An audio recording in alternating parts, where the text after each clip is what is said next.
اللہ کے رسول صلی اللہ علیہ وسلم اور صحابہ کے پاس میں کوئی زیادہ پیسہ ویسا نہیں ہوتا تھا۔ ایک اتفاق سے ایک دن مہمان آ گئے اللہ کے رسول کے پاس۔ آپ نے اپنے گھر میں پوچھا کہ بھئی کھانے کے لیے کچھ ہے؟ ایک مہمان آئے۔ اللہ کے رسول کی بیویوں نے کہا کہ اللہ کے رسول گھر میں کھانے کے لیے کچھ نہیں، 3 دن سے فاقہ۔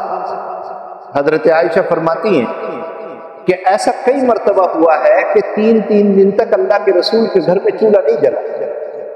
اب مہمان تھے، ان کے کھلانے کی فکر تھی، تو آپ نے مسجد میں صحابہ کے درمیان میں اعلان کیا۔